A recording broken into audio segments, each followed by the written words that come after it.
जनक कह रहे हैं तुम जो भी करते हो वो तुम्हारा किया हुआ नहीं, प्रकृति कर रही है। ये बड़ी कठिन बात है, लेकिन बड़ी सत्य है। इससे बड़ा कोई और सत्य नहीं, और इस सत्य को किसी न किसी दिन तुम्हें समझना ही पड़ेगा। भूख लगी तो शरीर को लगती, फिर भोजन की जो खोज होती वो भी शरीर ही करता। बहुत से बहुत मन साथ देता। मन तो शरीर का ही अंग है। मन और शरीर दो नहीं है। मन यानी सूक्ष्म शरीर और शरीर यानी स्थूल मन, वो एक ही चीज के दो हिस्से। तो भूख लगी तो मन उपाय करता, रोटी लाओ, भोजन बनाओ, मांग लो कि कमाओ, हजार उपाय कर सकते हो। लेकिन जहां तक तुम्हारा संबंध है, तुम्हारे चैतन्य का संबंध है, तुम बाहर ही हो। किया हुआ कर्म कुछ भी वास्तव में आत्मकृत नहीं है। ऐसा यथार्थ विचार कर में जब जो कुछ कर्म करने को आ पड़ता है उसको करके सुखपूर्वक स्थित हो। ये सुनो, ये वचन बड़ा मीठा है, और मीठा ही नहीं उतना ही सत्य भी, कि जो आ पड़ा कर लेता हूं। भूख लगी तो भोजन कर लेता हूं, नींद आई तो सो जाता हूं, कोई बोला तो उत्तर दे लेता हूं, लेकिन एक बात के प्रति जागा रहता हूं कि इसमें मैं कर नहीं रहा हूं। जो आ पड़ता है कर लेता हूं। लौटती है लहर सागर को अगम, गंभीर क्षण है शांति रखो, मौन धारो, और जो होना यही है हो।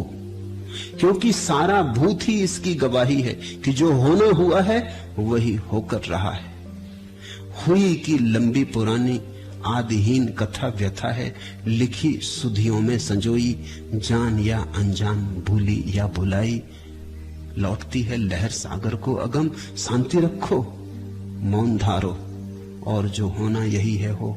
क्योंकि सारा भूत ही इसकी गवाही है कि जो होना हुआ है वही होकर रहा है। पीछे लौट कर देखो, जरा अपने जीवन की कहानी के पन्ने पलटो, जरा अतीत में खोजबीन करो, खोदो, तुम पाओगे जो होना है वही होकर रहा है।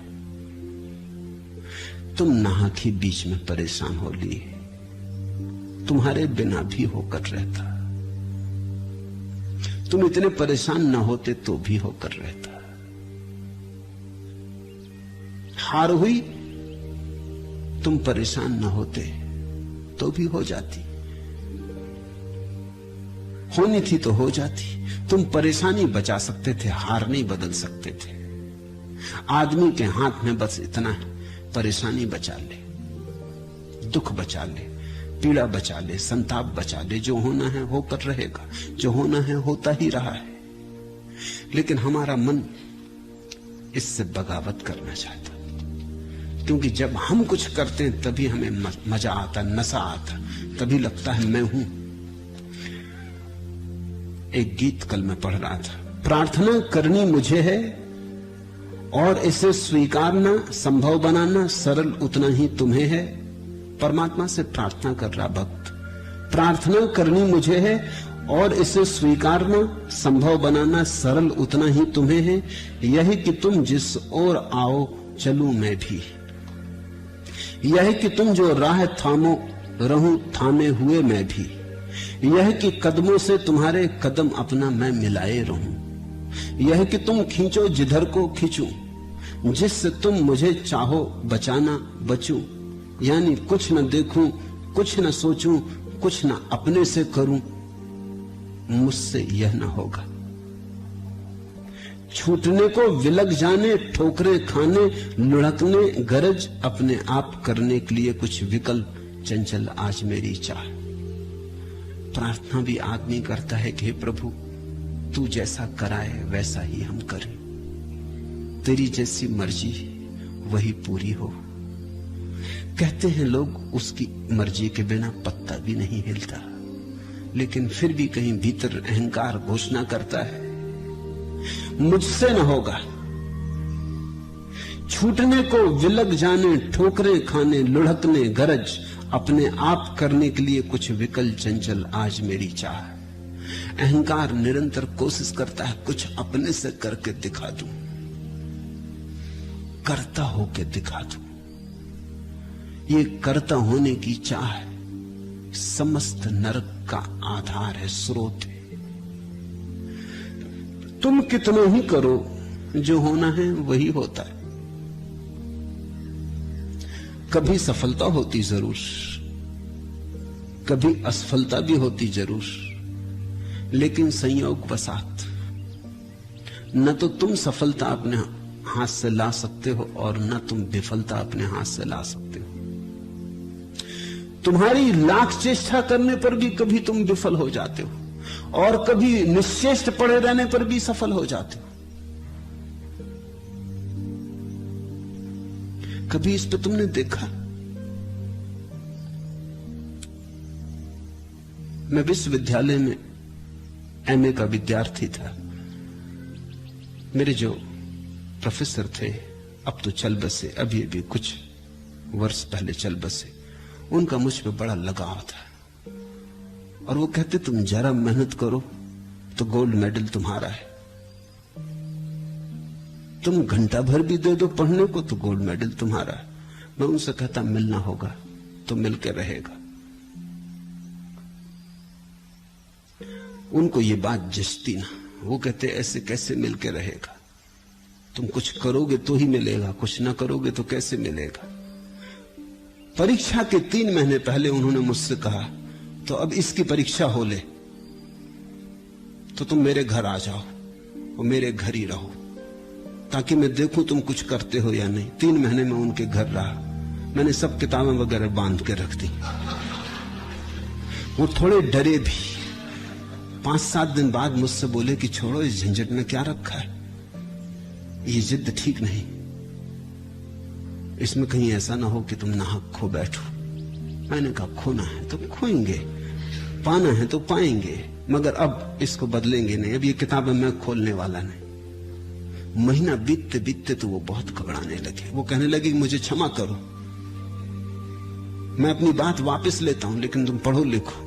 मैंने कहा आपके बात लेने न लेने का कोई सवाल नहीं है, वैसे भी मैं पढ़ने वाला नहीं था, कोई आप के वजह से नहीं पढ़ रहा हूं ये सवाल नहीं है। जो मुझे करना था वही करने वाला था और जो होना है होगा। परीक्षा जब बिल्कुल करीब आ गई तो वो तो इतने घबराने लगे कि मुझसे बोले कि ऐसा करो, मैं तुम्हें बता देता हूं कि क्या क्या आ रहा है, कम से कम उतना। मैंने अपने जीवन में ऐसा कभी नहीं किया, लेकिन तुम तो मुझे दया आती और हैरानी होती कि तुम पागल तो नहीं हो। क्योंकि मैं पड़ा रहता घास पर उनके लान में, सोया रहता धूप में या वृक्षों की छाया में। 3 महीने मैंने किताब छुई नहीं। मैंने कहा कि नहीं, आप बताओ भी तो भी कोई सार नहीं, क्योंकि मैं किताब उठाने वाला नहीं। मैं बिना किताब छुए परीक्षा में आ रहा हूं। आखिरी दिन तो रात उनसे न रहा गया। मैं कमरे में सोया था, कोई 11 बजे रात उन्होंने खटका दिया और कहा कि सुनो ये रहा पेपर। अब मैंने कहा कि देखो आप अपने हाथ से सब खराब किए ले रहे हो। अब 3 महीने गुजर गए, अब रात बची है, कल सुबह में जो होगा होगा। और इस पेपर का मैं करूंगा भी क्या, ये जान भी लूं कि क्या आ रहा है, ये तो सुबह मैं जान ही लूंगा, इसमें क्या ऐसी जल्दी है। पढ़ने वाला मैं नहीं हूं तो अभी जान लूं कि सुबह जान लूं, फर्क क्या पड़ेगा, बीच में मैं पढ़ने वाला नहीं। और जब मुझे गोल्ड मेडल मिला तो उनकी हालत देखने जैसी थी। वो नाचने लगे खुशी में। उन्होंने कहा कि हद हो गई, तो शायद तुम ठीक ही कहते हो कि जो होने वाला था होकर रहेगा, मगर मुझे अब भी भरोसा नहीं आता। ये हो गया, ये भी ठीक।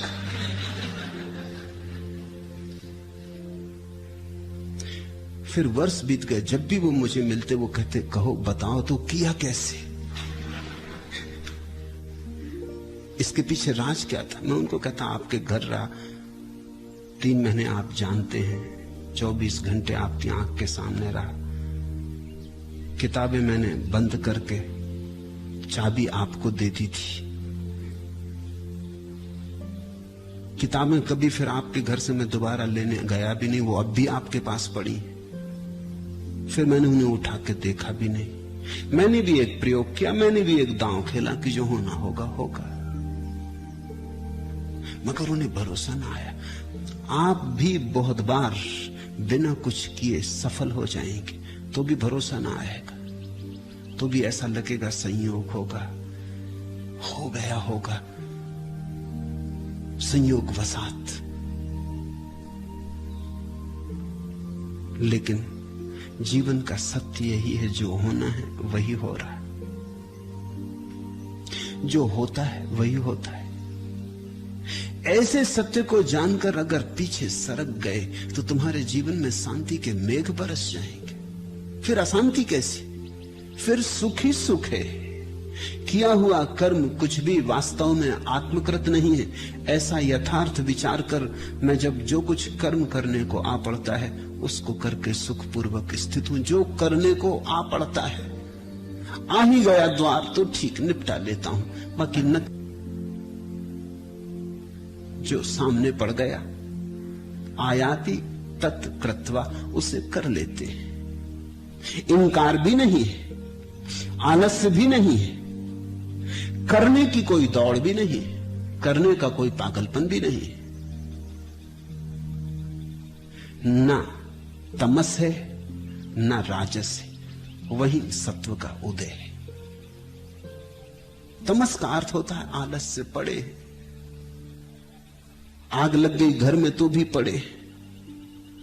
रजस का अर्थ होता है घर में अभी आग नहीं लगी, इंश्योरेंस कराने गए हैं, कुआं खोद रहे हैं, इंतजाम कर रहे हैं, क्योंकि आग जब लगेगी तब थोड़ी इंतजाम कर पाओगे, सारा इंतजाम कर रहे हैं। आग लगे या न लगे इंतजाम में मरे जा रहे हैं। मकान तो बच जाएगा, इंतजाम करने वाला मर जाएगा इंतजाम करने में। सत्व का अर्थ है न रजस न तमस, दोनों का जहां संतुलन हो गया। घर में आग लग गई तो निकलेंगे, पानी भी लाएंगे, बुझाएंगे भी, जो आ पड़ा कर लेंगे, लेकिन उसके लिए कोई चिंतना, आयोजना, कल्पना कुछ भी नहीं। जो वर्तमान दिखाएगा, करवाएगा, कर लेंगे। यथा सुखम आसे, इसलिए सुखपूर्वक स्थित हूं।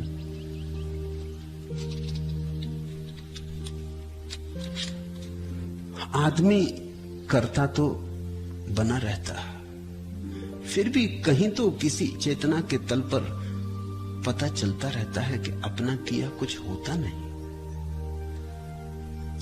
कितनी चेष्टा तुम करते हो सफल होने की और असफलता हाथ लग जाती, और कभी कभी अनायास छप्पड़ फोड़ के धन बरस जाता।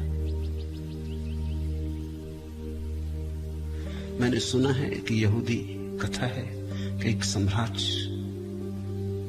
ऐसा ही भरोसा करता था कि जो होना होता। गांव में एक भिखमंगा था, बस एक ही भिखमंगा था, पूरा राजधानी धन संपन्न थी, अंधा था भिखमंगा, नहीं कि आंख से अंधा था, बस कुछ ऐसा अंधापन था कि जो भी करता गलत हो जाता, कि गलत ही चुनता, कि गलत दिशा में ही जाता। जब सारे लोग बाजार में बेच रहे होते तब वो खरीदता, जब चीजों के दाम गिर रहे होते तब वो फंस जाता,